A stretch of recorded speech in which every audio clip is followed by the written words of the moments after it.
I caught my cheating wife when her secret boyfriend showed up at my job. The moment a stranger walked into my office claiming to know my wife, I felt the ground shift beneath me. A betrayal I never saw coming, delivered straight to my desk. I was midway through a budget meeting at my tech firm in Chicago when the door swung open, unannounced.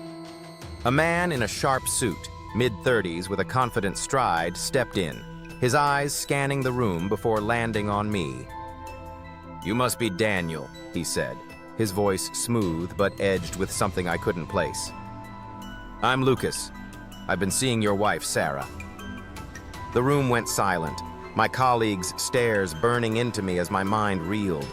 Sarah, my wife of 6 years, a marketing consultant who'd been networking late into the nights, had never mentioned a Lucas. My hands trembled as I excused myself, the spreadsheets forgotten. We stepped into the hallway where Lucas explained he'd tracked me down after Sarah dodged his calls.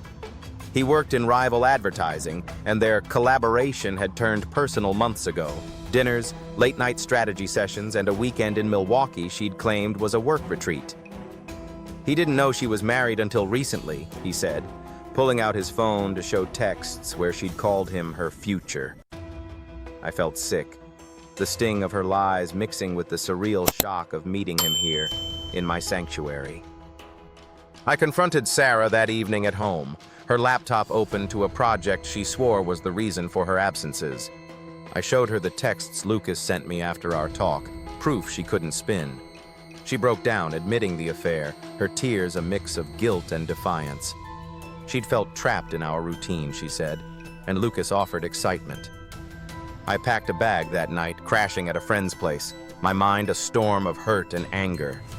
The next day, I dug deeper, checking her emails, finding hotel bookings, realizing how long she'd been living this double life.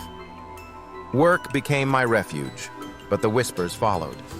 Lucas's visit had sparked rumors, and I channeled my energy into a promotion pitch, determined not to let her betrayal define me.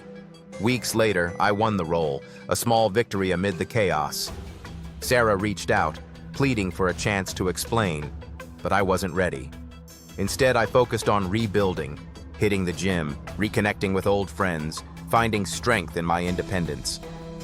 Standing on my new office balcony overlooking Chicago's glittering skyline one crisp May evening, I felt a weight lift. The city lights mirrored the spark I'd rediscovered in myself, a man who'd survived betrayal and emerged stronger. Sarah's texts still pinged my phone, but I silenced them, choosing to let go.